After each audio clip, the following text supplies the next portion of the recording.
It's just my LinkedIn and GitHub. I don't have too much stuff on there, but I'm not sure if I'll send these out, but that's just for reference if you want that. So that was pretty much basic introduction. I did a little bit of just basic football stuff for the UW-Oshkosh football team. I graduated there with my bachelor's in kinesiology. And so it wasn't like anything too big. This isn't on what I did there, but that's kind of what brought me more to doing football analytics. I had a kinesiology degree, so that's how I got into the sports world. This is going to be on the 2017-18 season, so it's probably about a year behind, I guess you could say. And that link right there, I just got everything from the NCAA website. And this is just going to be a brief poll if you guys want to go to that link at the very top on your cell phones. The polllab.com/ if you just type that in, you should be able to just do a brief poll here. I just kind of want to get just a rough guess on if people are liking R, Python more, and see where it's trending. I think I know where it's trending. I'm just curious to see what you guys use. If you don't use either, you don't have to respond. But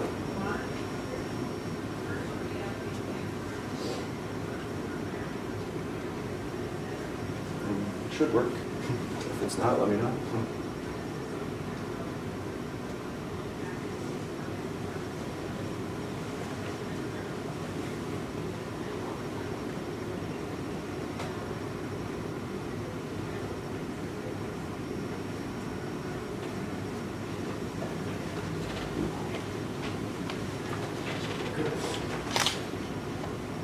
I was at a conference at Carroll University, and I seen that somebody had this poll of it's called, so I looked into it. I think it's kind of neat, see it interactively.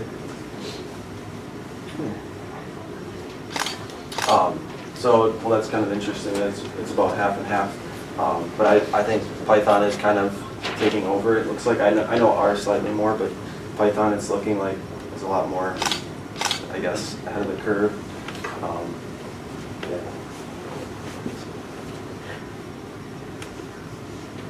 I'll just stop it at that.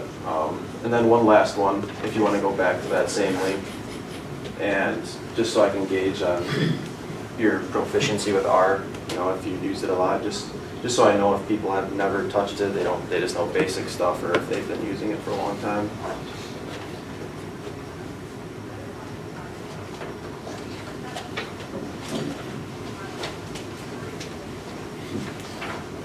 Okay, thank you. Okay, so I'm just going to start here. The first test I did was just like a multiple linear regression in R.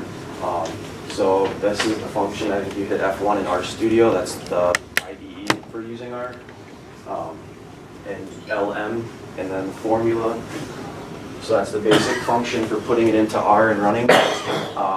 Basically, I don't know the stats proficiency in here, but you're using several explanatory variables to predict an outcome. So the one on the left here was the first one I tried. If you see, it has average yards per play here, and this is the core plot function in R. Basically, you're just taking correlations of all the variables you're going to be using, and to check for the multi-collinearity, it's nice to run this plot because you can see dark is 1, so these are themselves, so you're always going to have 1 with the same variable. And so that one is the one that stands out to me. It was like 0.77. So I took that variable out, and this is like my final multiple regression that I would use. So I'm predicting the winning percentage, and I'm using like attendance, kickoff return yards, penalty yards, net punting, third down percentage, turnover margin, and time of possession. So this is like the summary of that actual model.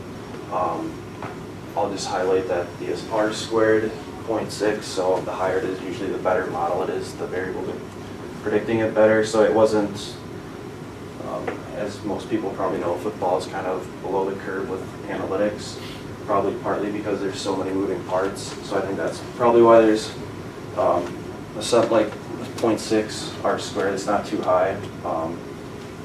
And that is the sum of the squared residuals there. And I don't know if you can see this, but this is the variable imp, var imp. You're just doing the variable importance, so it's like putting these significance codes for the variables into like a number format. So stars kind of 10 is turnover margin, so that turnover margin was the most. That one predicts winning percentage the most, so that's pretty important. And then third down percentage is at 8.6, so that one was second. And that's in the package, Carrot, I'm not sure how you pronounce it.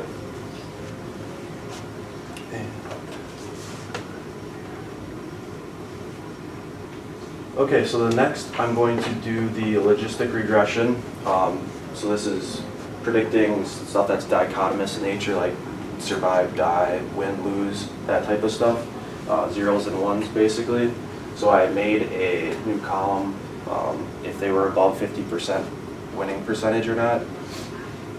If that's how they were termed a winning team or not. And in this function, I'm using GLM. That's the function in R, so the same thing, you can get all the details of that in R by just hitting F1. And it's pretty similar to the multiple regression function in R. So all the same variables I'm going to be doing, and then the only thing that changes is that response variable. So I made a binary column, basically. And this was the output. I'm not going to really highlight on this too much. I'm going to skip. If anybody needs this sent out, I can send this out. But I'm going to go into this, which is usually what just like the stuff that people look at is the accuracy rates and stuff. So I'll start with the confusion matrix. So basically, this is your prediction. So you predicted they were not a winning team, and they were not a winning team, or you predicted they were a winning team, and they were a winning team. So that's kind of how you. I don't know if you guys have used confusion matrices a lot, but so to get the accuracy of it, this was prediction, and so this is a correct one, and that's a correct one. So you just add those up, divide by all of them. So it was an 81% accuracy rate. So 19% error rate, and these are usually the important things people look at, type 1 errors and type 2s, so the false positives and false negative rates. Usually, for my case, it's not that, there's not really any importance to it, but when there's like survival rates, usually the false negatives people want to limit, because that's predicting somebody's that are survive and then they actually die. That's worse than flipping that case around and thinking they're going to die and then they survive. And then sensitivity and specificity. I actually ended up, this link, if anybody wanted to go to that link and check it out, I used a function there to, basically it has a cutoff point it specifies instead of using the standard 0.5. It picks one for you, basically balancing those two out, the sensitivity and specificity. And that's the standard ROC curve that you can see from that. But the cutoff point was like 0.44, so this is pretty close to 0.5 anyway. And I'm just going to pull up. Okay.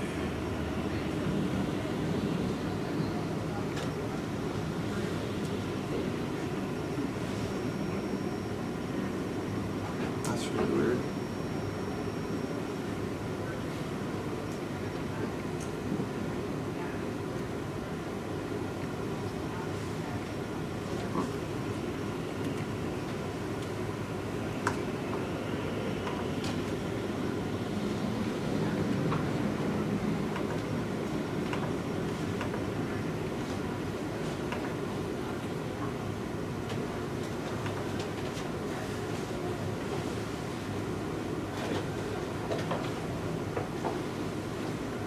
I'm not sure why that's not working.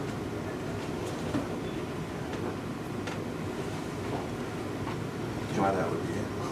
I don't know. Okay, well I guess we'll skip that.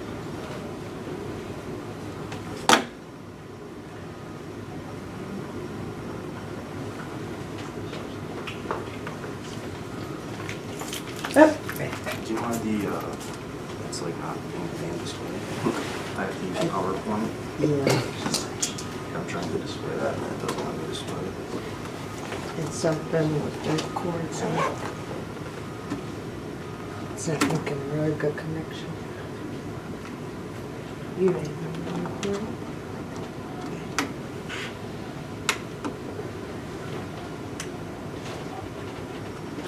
Yeah, has, It only works when I put it in PowerPoint. It's like a registering anything else.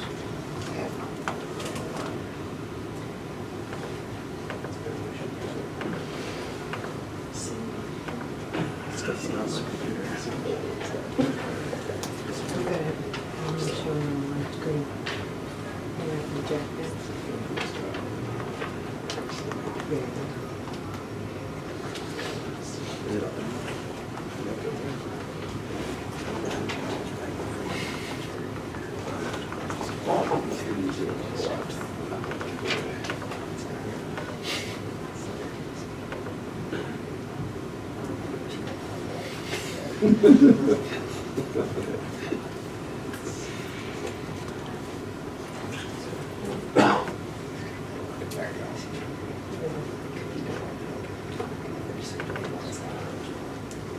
Okay, so it's kind of not ideal to look at that.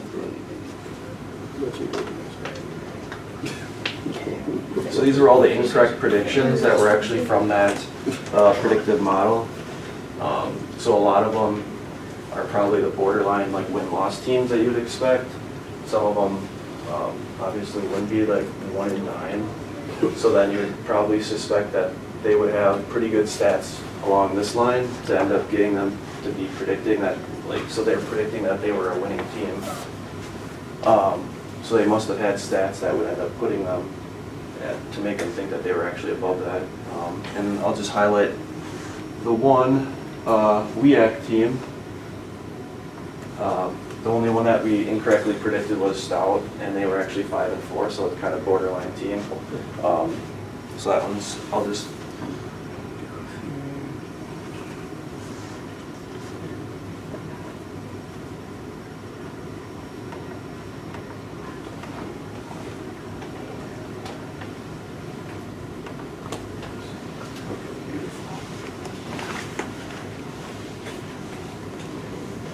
Okay, so then we're going to go to the clustering, and basically we're trying to put them into bins. So this can be like domain knowledge usually. So say your business is segmented into 3 regions, 2 regions, and you have to split up customers. You pick maybe 3. One way to do that is the elbow method. You can try to figure out how many actual clusters to put them in. So basically you look for probably the elbow. So you want to, once it starts to taper off, then you're not getting as much improvement as you're increasing the bins. So from this example, I would think maybe 2 or 3 is the elbow. So the NB clust function in R, I really like this one. It's from the, I think it's the NB clust package actually too. And it runs through a bunch of tests and spits out basically which number of clusters is best. So from this, it's actually saying 9, 2, and then 3. So 8 proposed, 9 is the best number of clusters. The second best is 7, proposed 2. So, and then I picked 3, which was 5. So that was the third best choice. 3 is a pretty easy number. And I actually wanted to segment them into bad, average, and good teams. So 3 ended up working out well for that actually. So I picked that.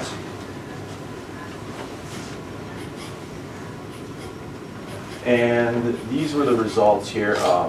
Basically, I clustered it using the 2 variables, win percentage and turnover margin. And that's kind of how I specified the bad, average, good. Otherwise, you just get 1, 2, 3. And these teams, so they didn't win a lot, and they have lots of turnovers. So green, which ended up being the bad. Red is kind of the middle, and then blue were the better teams. So that's kind of how I did it in R. The good ones had a cluster of 1, so I just changed that to like good, basically in R. And then this is another way to look at it. I just did like a multi-dimensional scaling on it, or PCA I think you can call it, just to look at it by using 2 dimensions rather than I chose those 2 dimensions on that side. And I'm going to briefly show you.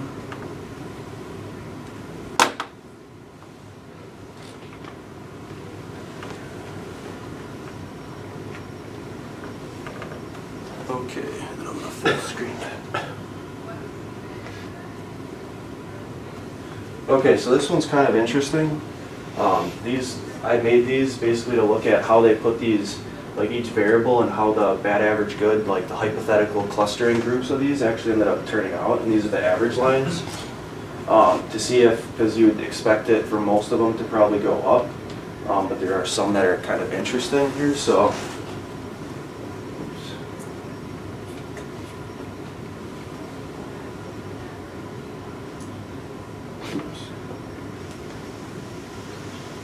Okay, so the first one here, average attendance, this one kind of goes up.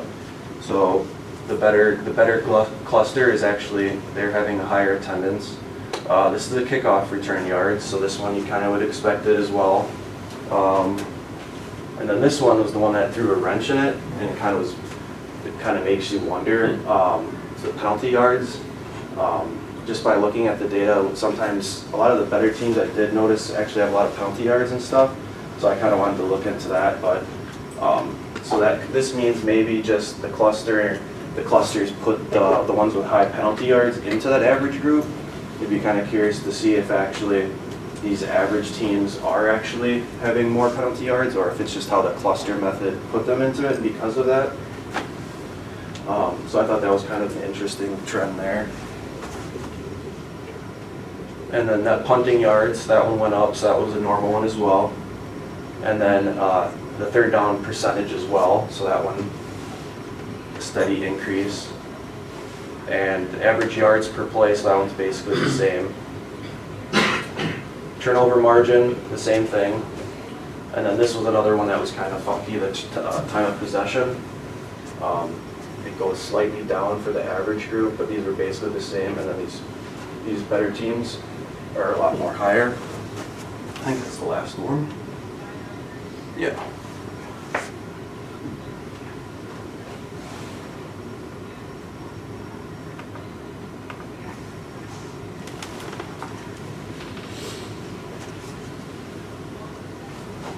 Okay. So basically the third down percentage and the turnover margin, those are the ones were the biggest predictors of that.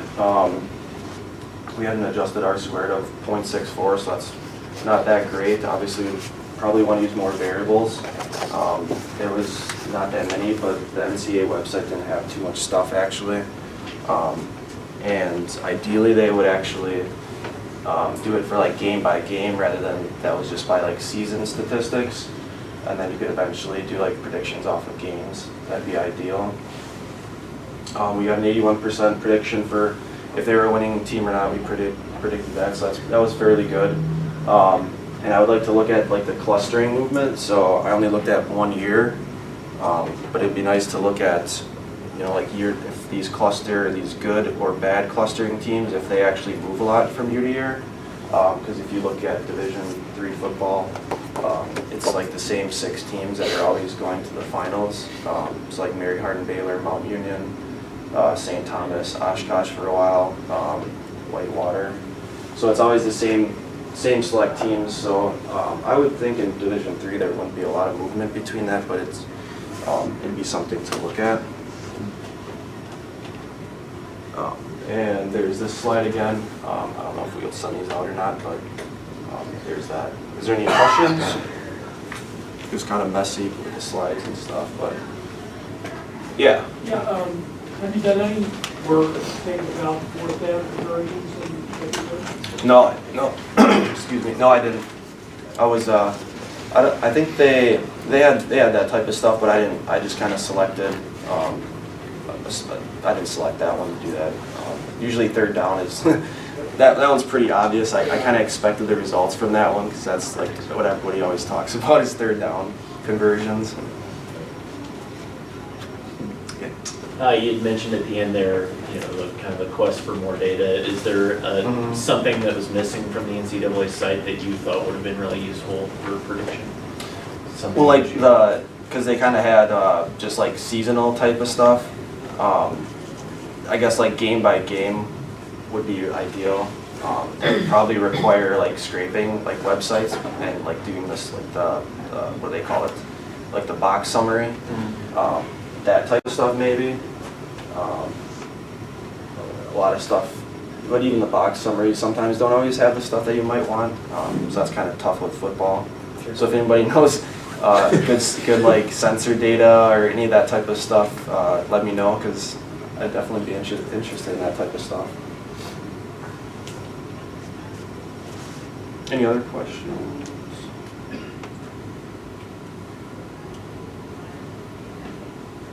Okay. Thank you.